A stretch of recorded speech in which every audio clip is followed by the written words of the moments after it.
우리가 살다 보면 뉴스 가운데 참 음모라고 하는 이야기들이 들립니다. 그러니까 뭐 말로는 음모라고는 하지 않지만 이게 감춰진 뭔가 있지 않을까라고 이야기들을 하죠. 그래서 나중에 만약에 진짜로 그것이 음모라면 사람들은 진짜 충격을 받습니다. 우리 한국 역사에서도 뭐 여러 가지 정치적인 것에서도 숨겨진 이야기들, 비하라고 하는 이야기들, 뭐 속에 있었던 이야기들이 드러날 때마다, 감춰진 이야기가 드러날 때마다 참 놀랍고 또 신기하기도 하지만 또 화가 나기도 합니다. 왜냐하면 사람들을 속였기 때문이죠. 우리가 속마음을 읽을 수 있다면, 옆에 있는 사람의 속마음을 읽을 수 있다면 얼마나 편할까요? 옆 사람이 불편한지, 옆 사람이 지금 좋아하는 감정인지, 아니면 좀 어떤 마음인지. 목사도 제가 우리 성도들의 마음을, 물론 그래도 참 뭐 저한테 속이는 분이 없으니까 뭐 늘 있는 그대로만 보면 되지만, 그래도 이 마음을 딱 들여다본다면 또 그런 마음들을 읽고 대처할 수 있을 텐데, 근데 사람의 마음을 읽을 수 있습니까? 없습니까? 없죠. 그래서 우리는 추측을 합니다. 저 사람의 눈빛. 그래서 우리는 그럽니다. 내가 그 눈빛 봤다고. 근데 그게 진짜인지 아닐지 모르지만 눈빛을 봤대요. 그러니까 좀 뭐 그렇게 느껴질 수 있겠죠. 또 아니면 표정이 뭐 흔들린다든지, 아니면 뉘앙스, 이 목소리 톤이 좀 이렇게 불안한다든지, 뭐 이러면 그거를 내가 느꼈다고, 그러면서 맞아, 그 사람 그런 생각이야라고 생각을 합니다. 하지만 그거는 어디까지나 해석하는 사람의 주관적인 해석이지, 그 사람이 진짜 가지고 있는 마음은 100% 이해할 수는 없습니다. 게다가 우리 마음이 늘 100%라고 하는 마음이 없잖아요. 갈등이라는 걸 해요. 그래서 이걸 정해놓더라도 내가 한 80% 내가 하겠다는 마음이 있지만 한 20%는 아니다라고 하는 마음도 있단 말이죠. 그래서 상대방이 야, 너 그렇잖아, 그러면 아니다라고 하는 20%도 있기 때문에 뭐라고 말해요? 나 아니야 라고 얘기합니다. 그러니까 사람의 마음을 뭐 이렇게 무슨 뭐 두부 자르듯이 딱 이건 이거야 뭐 이렇게 할 수는 없다라는 것이죠. 그래도 우리가 상대방의 뜻을 알면 실수할 수 있을까요? 안 할 수 있을까요? 안 하게 되죠. 상대방의 마음을 그래도 이해하고, 또 정말 역지사지의 마음으로 그 상대방의 마음을 충분히 이해하면 그래도 우리가 실수는 하지 않을 것입니다. 우리는 서로를 잘 모른다고 전제해야 하는 것이 정말 중요한 자세입니다. 그러니까 나는 이 사람은 잘 알아라고 하는 것보다 내가 이 사람을 잘 몰라라고 생각한다는 것이죠. 어제 이제 결혼한 커플이 또 있고, 올해 또 우리 교회 관련된 가정에서 두 커플이 더 이제 결혼할 가정이 나옵니다. 근데 보게 되면 연애를 하잖아요. 그럼 연애를 하게 되면 서로를 막 되게 잘 안다고 해요. 근데 막상 우리 어른들 결혼하고 나면 어떻습니까? 새롭죠. 전혀 다른 이야기들이 또 펼쳐집니다. 그러니까 내가 다 안다라고 생각하면 그때부터 착각이에요. 그리고 또 그 착각도 없어야 돼요. 나를 다 그 사람이 이해해 줄 거라고 하는 착각도 하면 안 되는 것이죠.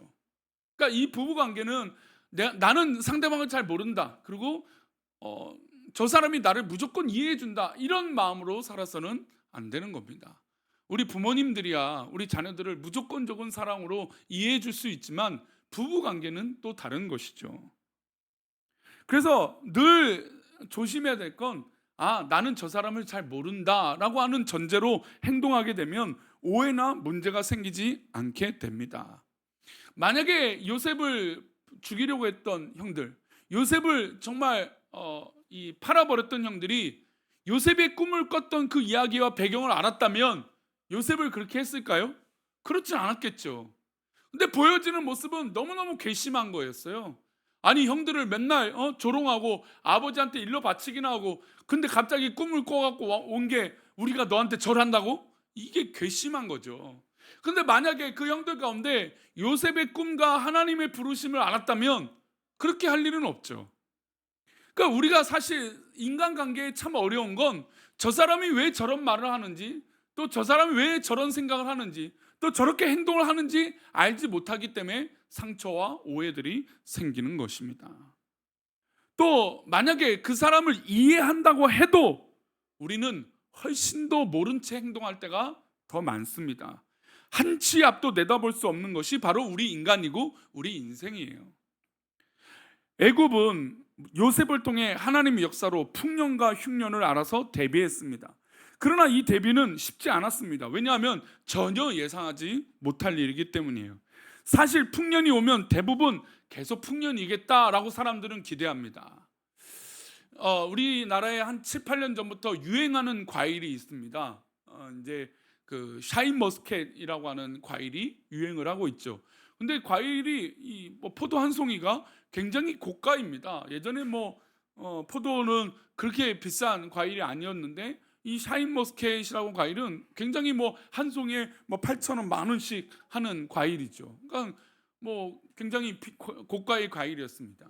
그런데 이것이 막 잘 팔리고 사람들의 입소문이 나니까 이 농가마다 과수원마다 뭘 재배하기 시작할까요? 샤인머스켓을 재배하죠. 그리고 한동안 장사가 잘 됐습니다. 그러니까 이 소문이 점점 퍼지니까 농부들이 어떻게 될까요? 더 많이 짓는 거예요. 근데 재밌는 건 작년과 재작년에 엄청난 풍년이 있었던 거예요. 그러니까 이 고가의 제품으로 팔아서 이익을 많이 남겼던 이 과일이 어떻게 됐을까요? 가격이 폭락을 한 거고 인건비도 안 나온 겁니다. 그러니까 사람들이 야, 잘 된다 잘 된다, 그러니까 막 누구나 다 하는 것이죠. 그래서 했더니 풍년이 된데 풍년이 되는 것도 문제가 되는 거예요. 근데 사람들이 그것을 예상할 수 있을까요? 어렵죠. 이걸 누가 예상할 수 있습니까? 잘 되면 계속 잘 될 거라고 생각하는 게 바로 우리 인간들의 기대 심리예요.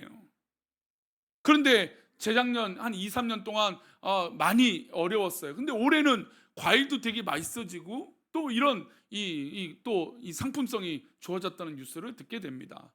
그러니까 이 모든 과정을 어떻게 사람들이 예상하고 대비할 수 있을까요? 사실 이거는 어려운 일입니다.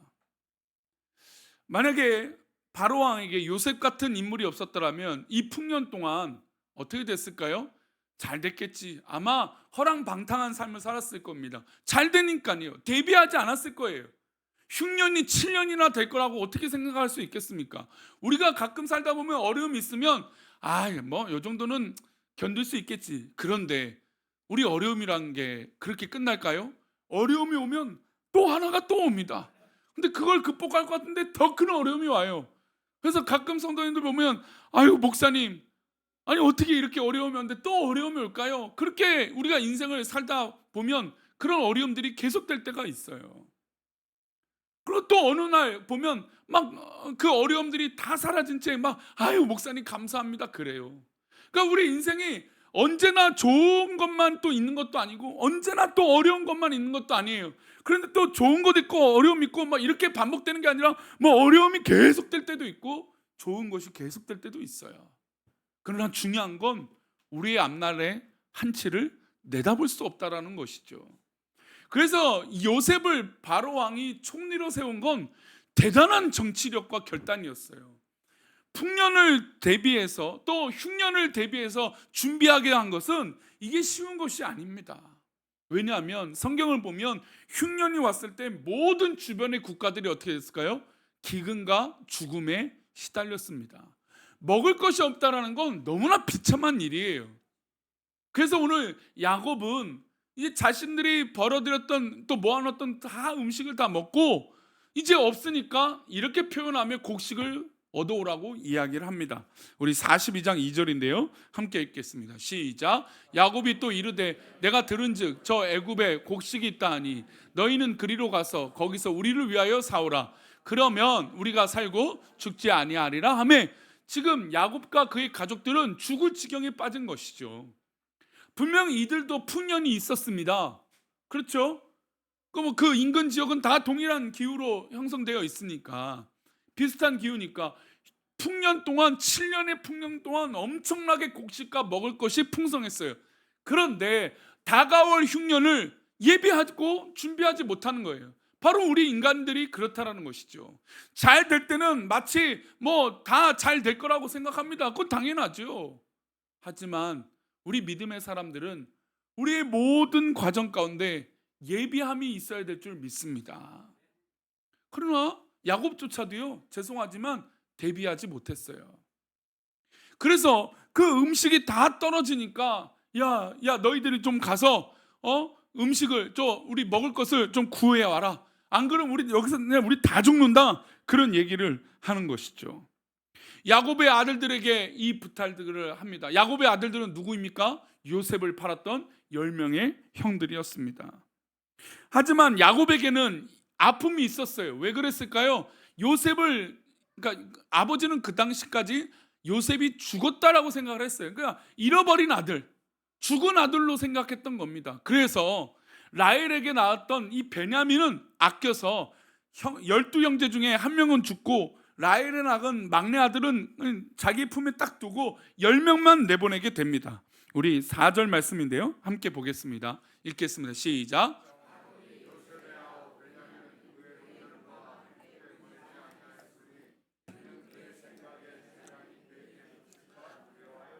참 야곱은 라헬을 정말 사랑했던 것 같아요.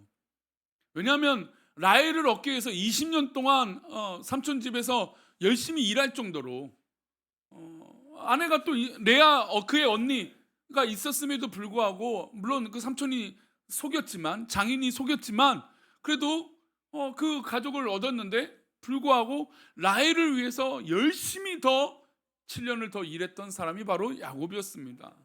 근데 그렇게 어렵게 낳은 이 야곱의 요셉이 라헬의 아들이 죽게 되니까 그 뒤 아들 얻었던 이 베냐민, 그 아들조차 너무너무 사랑했던 거예요. 이 야곱은 참 이렇게 열심히 있었던 것 같아요. 그렇죠?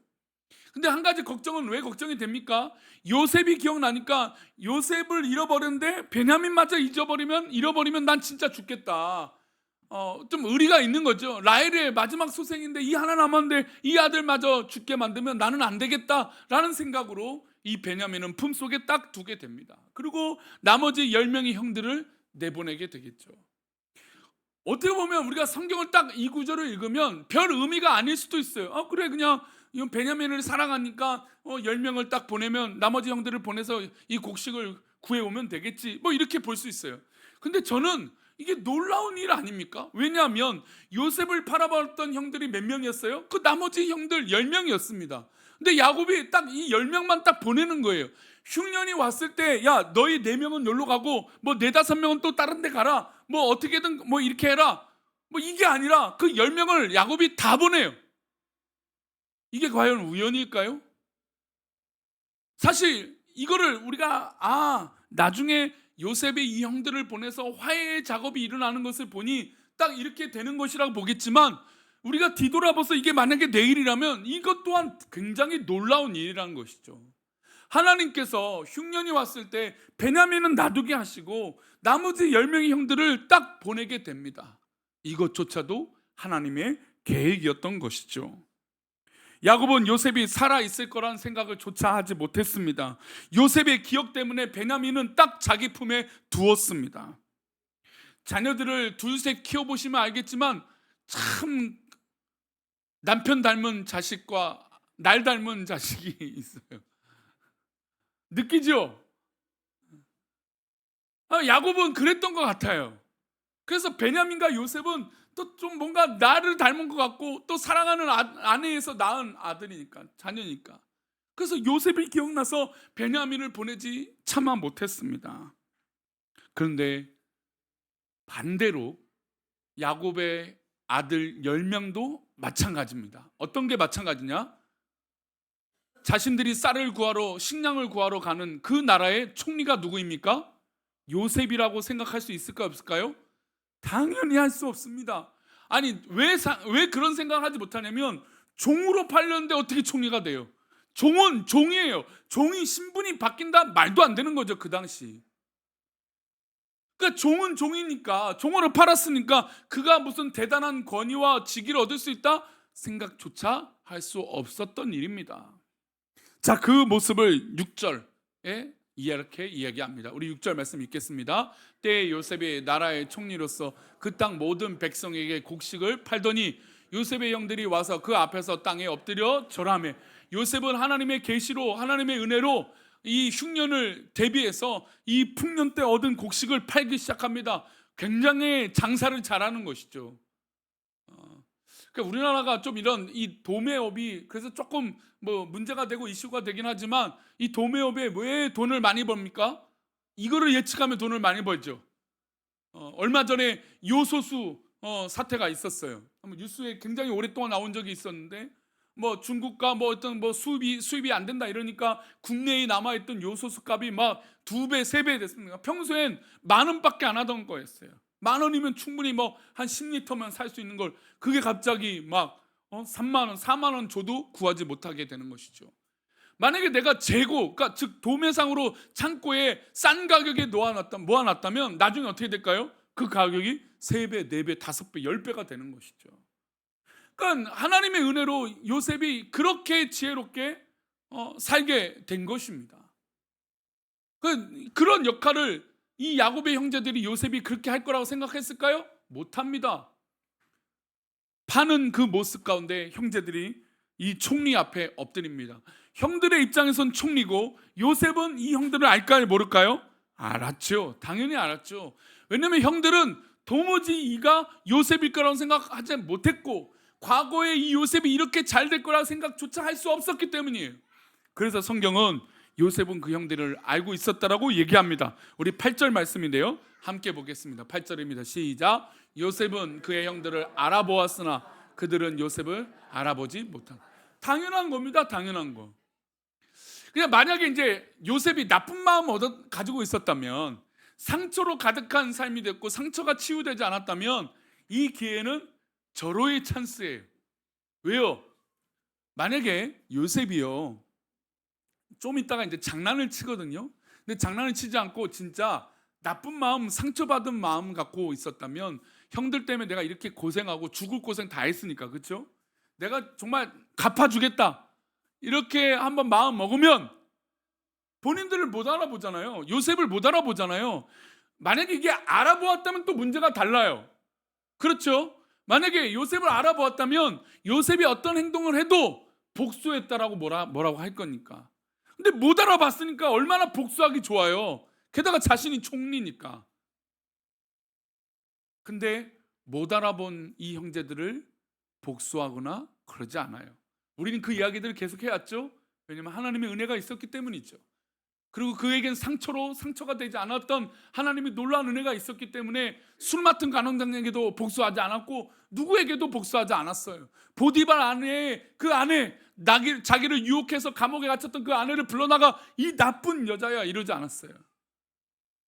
네, 복수하지 않았어요. 하나님의 은혜가 있으니까. 우리 성도님 삶 가운데 하나님의 은혜로 억울한 일도 극복되기를 축원합니다. 그러니까 못 알아봤잖아요. 못 알아봤어요. 복수하기 얼마나 좋습니까? 그런데도 요셉은 복수하지 않습니다.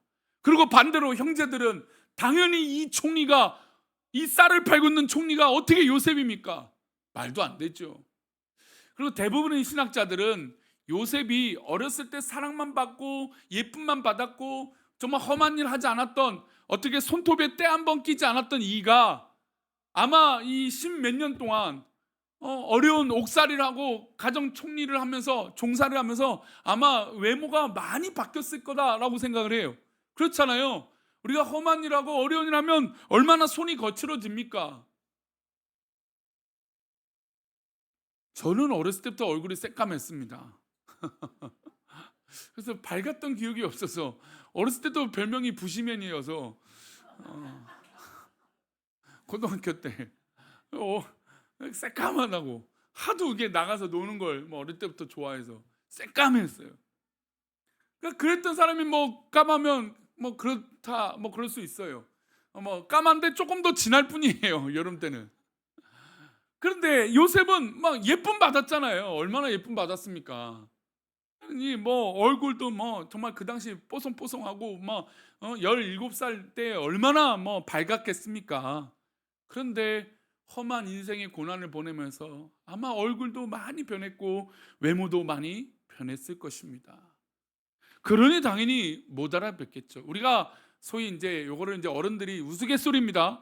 또 이게 아이고 우리 목사님 또 그런 얘기한 세월을 맞는다라고 얘기하잖아요. 우리가 어쩔 수 없잖아요. 예? 연예인들도 아무리 뭐 의학으로 뭐 시술해서 뭐 약을 넣고 뭐 얼굴을 뭐 살을 늘리고 뭐 이래도 결국 어디를 못 하냐면 목주름은 어쩔 수 없대요. 목주름은. 그래서 뭐 웃을 때도 이렇게 웃는다고, 목을 잡으면서 웃거나 뭐 고개를 숙인다고. 예, 그래도 세월은 세월이에요. 요셉에게도 세월이 흘렀습니다. 근데 어떤 사람은요, 세월이 흘러도 상처가 더 커지는 사람들이 있어요. 아픔이 더 커지는 사람이 있어요. 근데 요셉은 형들이 자기를 몰라보는 그 상황에도 아픔이 커지지 않았어요. 하나님의 더 큰 사랑이 있었죠. 요셉이 그제서야 생각났습니다. 뭐가 생각났을까요? 어렸을 때 그 꿈 이유를 알게 된 거예요. 형들이 지금 엎드렸잖아요. 쌀을 구하러 엎드렸잖아요. 그랬더니 내가 만 17세 때 그때 꿈꿨던 것들이 기억이 납니다. 얼마나 기분이 좋았을까요? 우리 42장 9절인데요. 함께 읽겠습니다.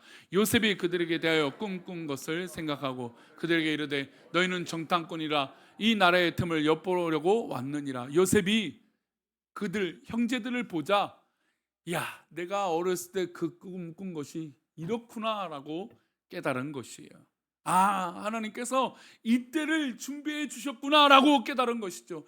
성도님들, 하나님 앞에 꿈을 가지시길 소망합니다. 기도하시기 바랍니다. 그 기도가 결국에 몇 년, 몇십 년이 지났을 때 아, 그렇구나라고 깨닫게 될 줄 믿습니다. 저도 어렸을 때부터 꿈꿔왔던 그 기도가 지금 돌아보면 얼마나 하나님의 은혜 가운데 응답되었는지 몰라요.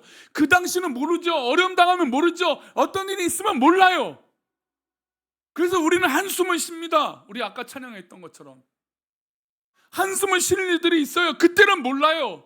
하지만 이제 요셉이 그 일들을 다 겪고 나서 형들이 지금 엎드리는 거 보니까 아, 그래, 그때는 형들이 나를 미워하고 질투하는 꿈이었지만 그때 그 꿈으로 인해서 지금 우리 형제들을 살려주시는 꿈이구나. 어렸을 때 그 이 꿈은 그냥 나에게 형들이 와서 엎드리는, 나를 경배하는 그런 꿈인 줄 알았는데 지금 와서 보니까 우리 가족을 살려주시는 꿈이었구나. 그 꿈의 해석이 다른 거예요. 17살 때 꿈꿨던 것들은 야, 우리 형들과 우리 부모님이 나에게 엎드려. 그러니 형들이 그 꿈 이야기를 듣고 기분이 나빴어요. 그래서 실제로 화가 났잖아요. 야, 내가 너한테 엎드려? 이게 말이네? 말이 되는 소리야? 그러면서 화가 났죠. 그래서 질투가 쌓여서 그것이 폭발해서 정말 요셉을 죽이려 하지 않았습니까? 요셉도 그렇게 해석이 되었을 겁니다. 아마 누구나 그 꿈을 꾸고 나서 야, 나에게 좋은 일이 있을까 보다, 나에게 다 엎드리고 나에게 경배하는 일이 일어날 건가 보다, 아마 다 그렇게 해석했을 거예요. 그런데 이제서야 그 꿈의 진정한 뜻을 알게 된 것이죠. 우리 성도님들이 자녀를 키우다 보면 그런 생각이 듭니다. 지금은 모르지만 나중에 5년 10년 되면 이 부모의 마음을 알 거야. 그걸 왜 알게 됩니까? 우리가 세월을 살다 보면 그것이 아닌 걸 분명히 알기 때문이죠. 그러니까 그렇게 생각하지 말고 좀 넓게 봐라. 속상해할 필요 없다라는 거예요. 이제서야 요셉은 자기가 꿈꿨던 진정한 뜻을 알게 됩니다. 그리고 한 가지 장난을 치는 것이죠. 형제들에게 묻습니다. 야, 너희들 정탐꾼 아니냐? 그랬어요. 그리고 베냐민이 없는 걸 알았기 때문에 베냐민도 보고 싶고, 누구도 보고 싶습니까? 아버지도 보고 싶겠죠. 그래서 그 보고 싶은 마음에 지금 베냐민이 없으니까 이들에게 추궁을 하기 시작합니다. 그리고 너희 중에 정탐꾼이라고 했으니까 이 한 명을 놔두고 그 나머지 형제를 데리고 오라고 얘기를 합니다. 그래서 이렇게 얘기해요. 16절 말씀입니다. 함께 읽겠습니다.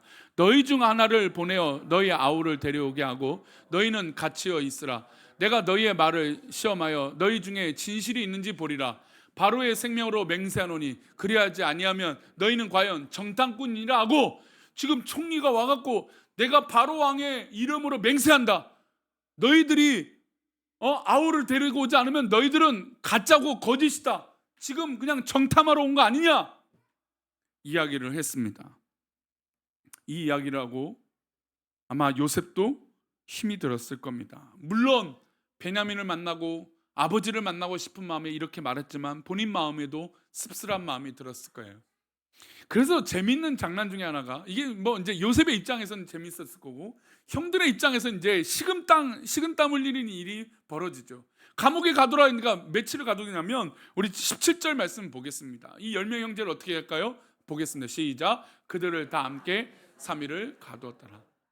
우리가 상처는 치유가 되지만 상처가 치유되면 그런 농담을 합니다. 뭐라고 하냐면 이제 상처가 다 이제 아물었어요. 원래 상처가 깊으면 그런 말 하기 어려워요. 아, 내가 그때 그랬어. 근데 지금은 괜찮아. 그래, 그때 너무너무 속상했어. 그거 알고 있어야 돼. 근데 난 지금 괜찮아. 상처가 치유되면요, 그래요. 지금 요셉은 형제들을 감옥에 가뒀어요. 형제들 입장에서는 이건 죽을 일이죠. 3일 동안 감옥에 갇혀 있으니 이건 너무나 어렵잖아요. 그런데 이 또한 이 형제들에게 어떤 마음을 알게 하실까요? 그러니까 과정이라는 게 필요해요. 밝히 드러나는 이 과정이 필요해요. 형제들도 과거에 누구를 팔았던 기억이요?